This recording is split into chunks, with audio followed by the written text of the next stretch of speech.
The words hung in the air of Logan's sleek office, sharp and dismissive. "Don't worry, nobody will remember your contributions." I stared at the severance agreement I had just signed. My 5 years of 70-hour work weeks reduced to a digital signature and a cutting remark.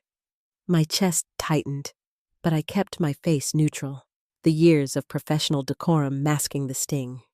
Dana Whitaker, Senior Systems Engineer, or former Senior Systems Engineer, I reminded myself. Logan Merritt, the CEO everyone adored, didn't even look up from his laptop. His perfectly styled hair gleamed under the San Diego sunlight, filtering through the floor-to-ceiling windows. They were installed after our Series A funding had come through, $10 million to scale the company I helped build from nothing.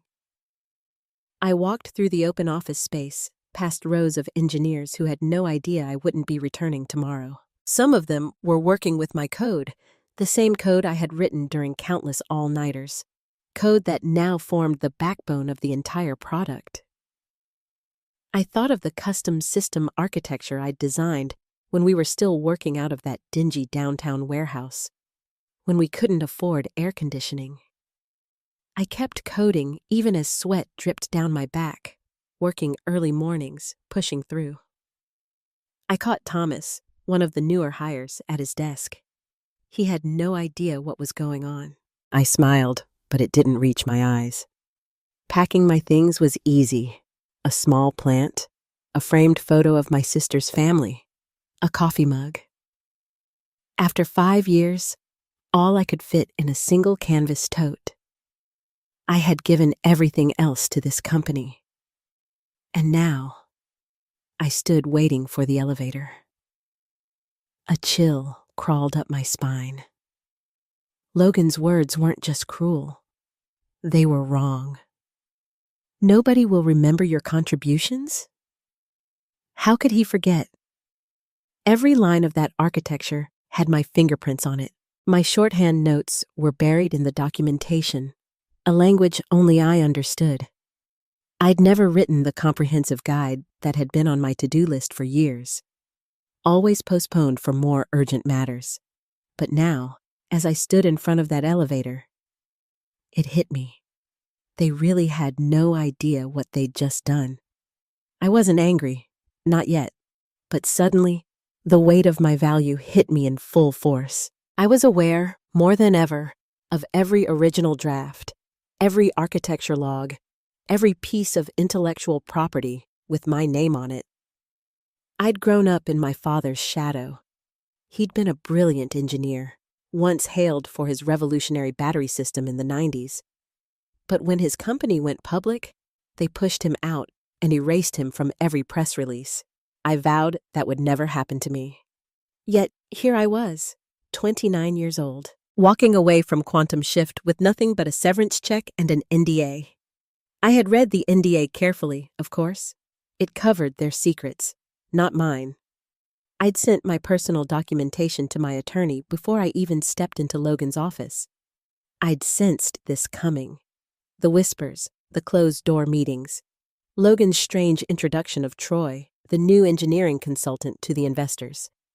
I wasn't paranoid. I was prepared. On the drive home, I dialed my attorney, Valerie Knowles. "I've been dismissed," I said flat. "They're bringing in someone with more experience." "I see," Valerie replied, her voice steady.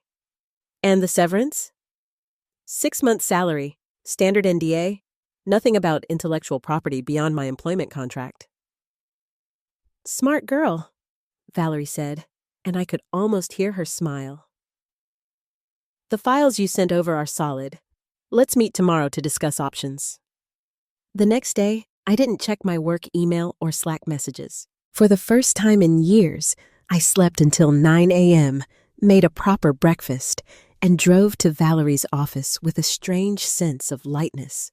At her conference table, Valerie had laid out everything: architecture diagrams, version control logs, emails that proved my contributions, and most importantly, evidence that I had created the custom authentication system that had made Quantum Shift's products stand out in the market.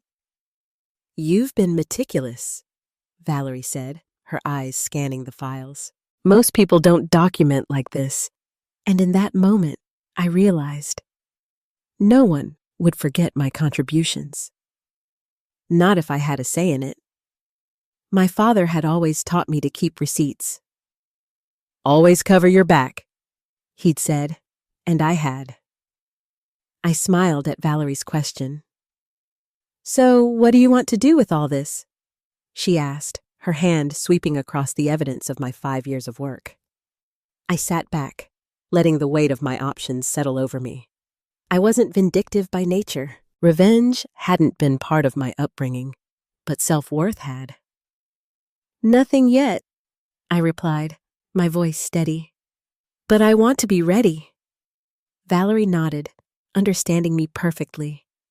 They'll come looking for you. Companies like this always do, once they realize what they've lost. And when they do, you'll be prepared. I left her office with an unfamiliar sense of peace. For the first time in 5 years, my time was mine, and I intended to use it wisely. 3 weeks later, I found myself at a beachside cafe, sipping an overpriced latte and scrolling through job listings. My phone buzzed. The caller ID read, Joseph Bryant, Quantum Shift's CTO. I stared at it for a moment, wondering how long it would take before they came crawling. Dana, Joseph's voice came through, overly friendly. How have you been? Fine, I replied, keeping my tone neutral. What can I do for you? We've been working on the next release, and we had a few questions about some of your architecture decisions. I was hoping you might have time for a quick consultation. Consultation? I took a slow sip of my coffee, letting the word linger. I'm not sure that would be appropriate, given the circumstances of my departure. There was a brief silence. Look, Dana, we're willing to compensate you for your time. Logan may have been hasty in his decision. Hasty? I repeated, my voice laced with ice. Is that what we're calling it? The pause stretched, his voice faltering. The documentation is a bit specialized. I almost laughed. Specialized was his polite way of saying my personal shorthand was incomprehensible to the new team. I'm afraid I'm quite busy at the moment, I said, before adding, perhaps Troy, with his extensive experience, can figure it out? Dana, Joseph began, but I cut him off, my tone final. I wish you all the best, Joseph. Truly. I ended the call and set my phone down, feeling the cool satisfaction of control. The buzzing of my phone echoed through the stillness. A text message from Joseph popped up. We can double your consultation rate. Please reconsider. I didn't reply. Let them stew for a bit. That evening, as I was making dinner, another email arrived. Ethan Wilson, one of the junior engineers I had mentored, had sent it. The subject line, "You won't believe this." Ethan had always been loyal, grateful for the guidance I had offered when no one else had the time. The email was brief, but clear. Dana, everything's falling apart here. Troy can't make sense of your authentication system. 3 clients have reported major issues after the latest deployment. Logan's blaming the engineering team, but everyone knows it's because they can't understand your architecture. Joseph is in full panic mode. Just thought you should know. Miss having you here. I sat down at my kitchen counter, the weight of the words settling like a stone in my stomach. I hadn't expected things to unravel so quickly. Part of me felt a twinge of concern for my former colleagues. They were good people, caught in a bad situation. But another part of me, the part that remembered Logan's smug dismissal, felt the first flicker of satisfaction. My phone rang again. It was Valerie. I just got a call from Quantum Shift's legal department, she said, her tone deliberately understated. They want to discuss a consulting arrangement. I was surprised at how quickly things had escalated. Apparently, they're having some technical difficulties, Valerie continued. What do you recommend? I recommend we let them sweat a bit longer, Valerie replied, her voice cool with calculation. The more desperate they get, the better position you'll be in. As I hung up, something inside me shifted. I now held the power. This wasn't about revenge, it was about recognition of my value. And it seemed that recognition was finally on its way. By the 4th week after my dismissal, the calls had become more frequent. Joseph, Troy, even Ethan, with unofficial pleas for help. I maintained my distance, offering only vague responses. When I did bother to answer, I was busy. I'd set up meetings with 3 competing firms, not to find employment, but to understand my market position. I needed to know where I stood. On a bright Tuesday morning, exactly 1 month after I'd cleaned out my desk, Logan himself called. "Dana?" His voice strained, the usual confidence cracking. "I think we got off on the wrong foot. The board and I have been discussing your departure, and we feel there might have been a misunderstanding." "A misunderstanding," I repeated, my voice flat, keeping the distance intact. "About what, exactly?" Logan's hesitation was palpable, but the words slipped out.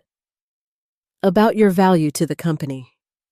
He said it slowly, as though the sentence weighed heavier than he could bear. "We'd like to bring you back on as a consultant to help with the transition." I almost asked, "What about nobody remembering my contributions?" But I stopped myself. No need to reveal my cards so early. "I'm not interested in consulting," I said, the words controlled and final.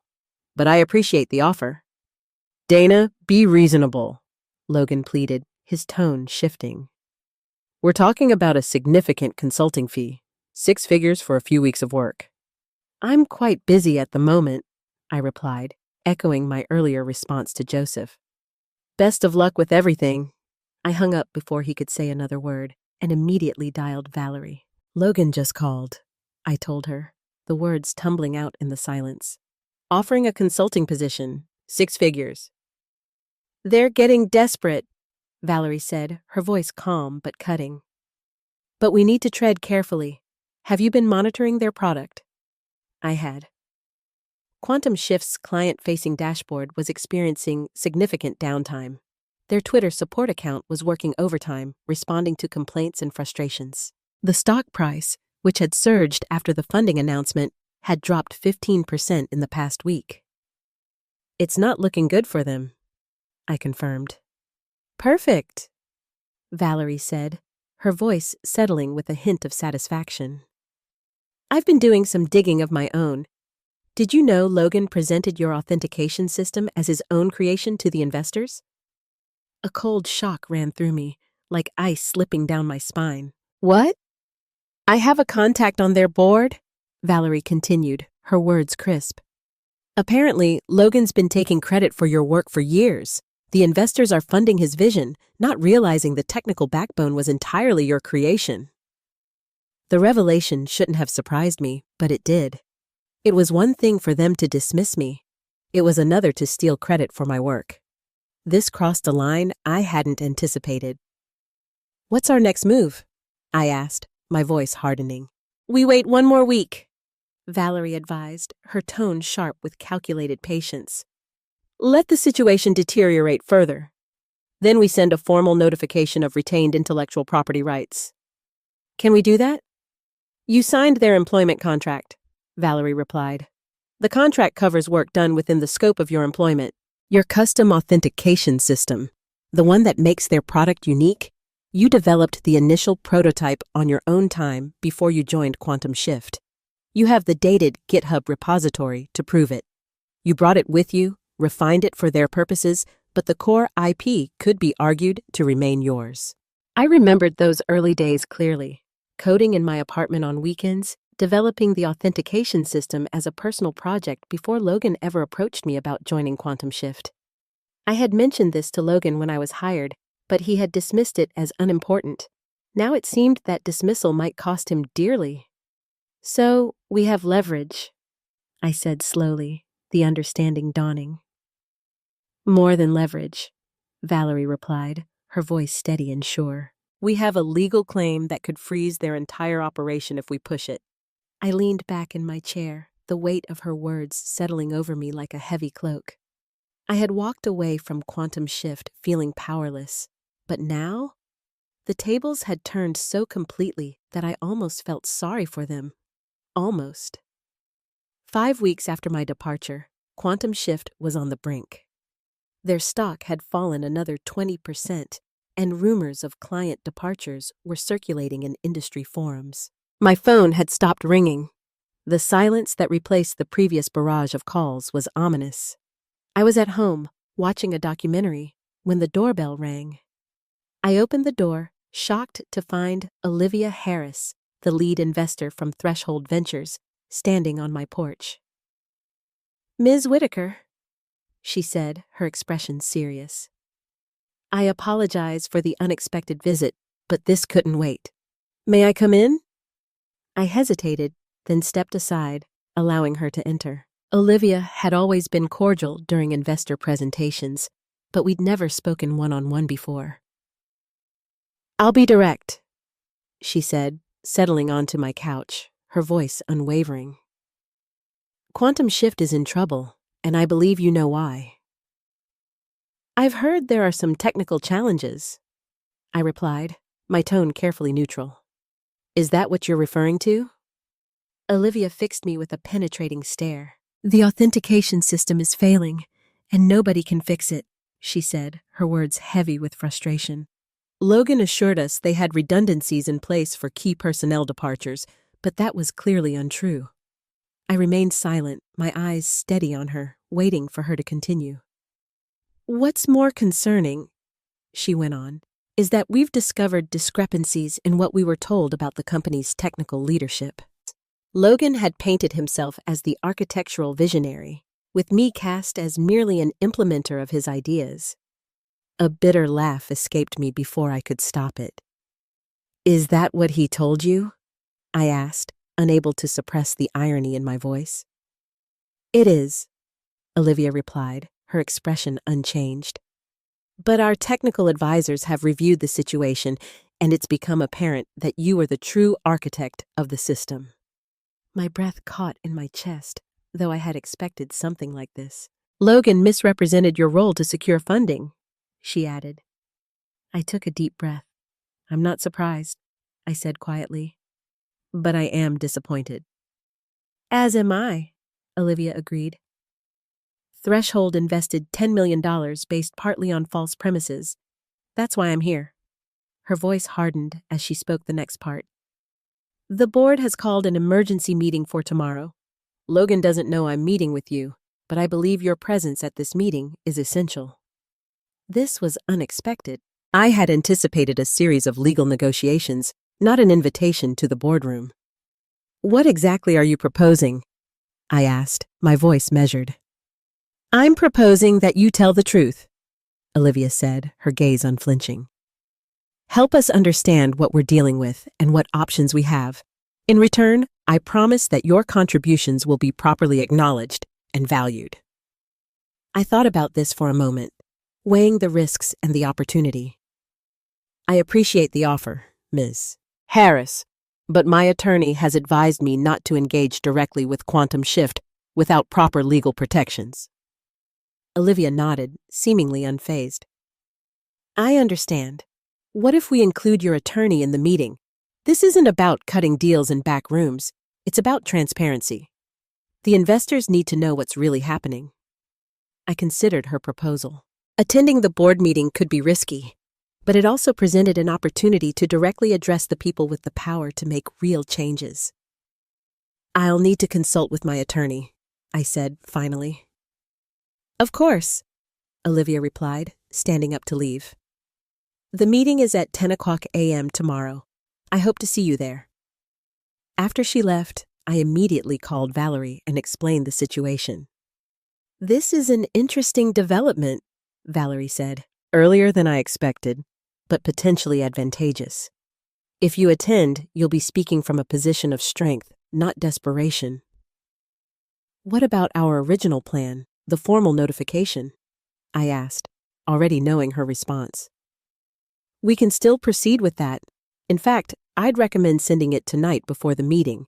That way, they'll be aware of your legal position when you walk into the room. I agreed, and Valerie promised to send the notification immediately. That night, sleep eluded me. Tomorrow would be a confrontation I hadn't sought, but now welcomed. I wasn't going in seeking revenge, but I was determined to set the record straight. Logan had tried to erase me from the narrative of Quantum Shift's success. Tomorrow, I would write myself back in, permanently. The Quantum Shift offices looked exactly the same as when I had left 6 weeks ago. Yet everything felt different. As I walked through the reception area with Valerie beside me, heads turned in our direction. Whispers followed us down the hallway to the main conference room. The tension in the air was thick enough to cut with a knife. When we entered, the room fell silent. The board members sat around the long table, including Olivia Harris, 3 other investors, and the company's executive team. Logan sat at the head of the table, but his usual confident smile was nowhere to be seen. Joseph, the CTO, looked like he hadn't slept in days. "Ms. Whitaker," Olivia said, rising to greet me. "Thank you for joining us. And this must be your attorney, Ms. Knowles?" "That's correct," Valerie replied smoothly, setting her briefcase on the table. "We received your invitation and are here in good faith," Valerie continued. "But I should note that we delivered a formal notification of retained intellectual property rights to Quantum Shift's legal team last night." Logan's face flushed with anger. "This is absurd. You signed an employment contract that clearly states all work product belongs to the company." "I'm aware of what I signed," I replied calmly, keeping my voice steady. "But the authentication system in question was initially developed before my employment began. I have documented proof, including the original GitHub repository with timestamps." One of the investors, a silver-haired man I recognized as Victor Lee from Magnitude Capital, leaned forward. "This could be problematic for us," he said, his tone cautious as his eyes flicked between me and Logan. "Is this true? Logan, did you know about this?" Victor Lee's voice cut through the tension like a blade. The room went still, all eyes shifting to Logan, whose face tightened into a mask of frustration. "Dana's making misleading claims," Logan snapped, his voice tight with defensiveness. "She may have had some preliminary code, but anything substantial was developed on company time." I retrieved my laptop from my bag and connected it to the conference room display, the click of the connection breaking the heavy silence. "With your permission," I said, my voice calm and steady, "I'd like to share some evidence." Olivia nodded, her expression unreadable. I pulled up the GitHub repository showing the commit history, clearly dated before my employment at Quantum Shift. Then I displayed emails between Logan and me from my early days at the company, where I explicitly mentioned bringing my authentication system to the project. "You'll note," Valerie interjected, her voice smooth but firm. "Mr. Merritt acknowledged Dana's prior work in these communications, but never formalized any transfer of intellectual property rights beyond the standard employment agreement, which does not cover pre-existing work." The room fell silent as the board members exchanged glances. Logan shifted uncomfortably in his seat, the weight of the situation pressing down on him. "There's more," I continued, the words coming with the ease of someone who had waited for this moment. I pulled up slides from the investor presentations, materials presented to them during the Series A round. "These are the materials presented to you. You'll notice the authentication system is highlighted as a key competitive advantage, but my name is conspicuously absent from any of the credits." Victor Lee removed his glasses, rubbing his temples. "Logan, you represented yourself as the technical visionary behind these systems." "I supervised their development," Logan insisted, but his voice faltered under the weight of my evidence. "Supervision is not creation," I countered, my tone sharp. "And your supervision consisted mainly of setting unrealistic deadlines while taking credit for the results." Joseph, who had remained silent until now, cleared his throat. I can confirm that Dana was the principal architect of the authentication system. Without her, we can't maintain it properly, as the past 6 weeks have demonstrated. Logan glared at Joseph, but the damage was already done. The investors were now looking at Logan with growing suspicion. "What exactly are you seeking here?" one of the board members asked, his voice skeptical. Valerie stepped in smoothly. "My client is not looking to destroy Quantum Shift. She believes in the product she helped build. However, she requires proper recognition of her contributions, appropriate compensation for her intellectual property, and guarantees against future misrepresentation of her work." "And if these terms aren't met?" Logan challenged. "Then the notification stands," Valerie replied, her voice cold with finality. "Quantum Shift will be legally prevented from using the authentication system, effectively rendering your product non-functional." The reality of the situation seemed to dawn on everyone at once. Quantum Shift's $10 million valuation, their entire business model, it all hung in the balance. And I, the engineer they had so easily dismissed, now held the key to their survival. The emergency board meeting continued for another 3 hours as discussions grew more intense, Logan's position weakening with every new revelation. The board members, who had initially been skeptical of my claims, were now convinced. Victor Lee called for a brief recess, and when the board members returned, Olivia Harris addressed the room with a newfound authority. "After careful consideration," she began, her voice strong and decisive, "the board has made several decisions." She paused, looking around the room before continuing. "First, we're initiating an immediate leadership change. Logan, we appreciate your vision in founding Quantum Shift, but it's clear there have been serious misrepresentations under your leadership." Logan's face went pale. "You can't be serious. I built this company from nothing. With Dana's technology," Victor Lee added pointedly, "a fact you deliberately concealed from us." "Second," Olivia continued, "we're offering Dana a new position as Chief Technology Officer, with appropriate equity, compensation, and full recognition for her past contributions." My heart raced. This was more than I had expected, far more. "Additionally," she said, "we're proposing a licensing agreement for the authentication system, with royalties on all future revenue derived from its use." Valerie and I exchanged glances. This addressed nearly everything we had hoped for. "Finally," Olivia concluded, "we're requiring a public correction regarding the development of Quantum Shift's core technology, acknowledging Dana's role as the principal architect." Logan stood up abruptly, his voice rising in anger. "This is a mistake! You're handing the company over to someone who's holding it hostage." "No, Logan," I said quietly, my voice calm but firm.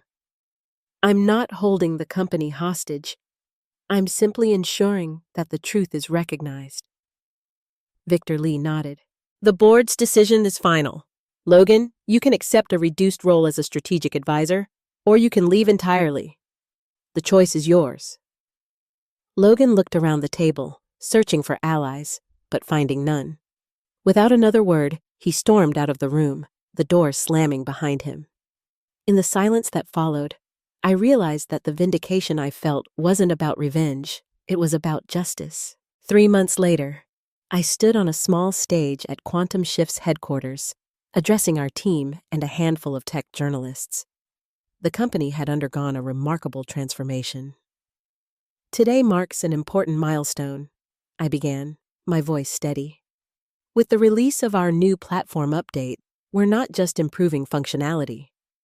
We're rebuilding on a foundation of transparency and collaborative innovation.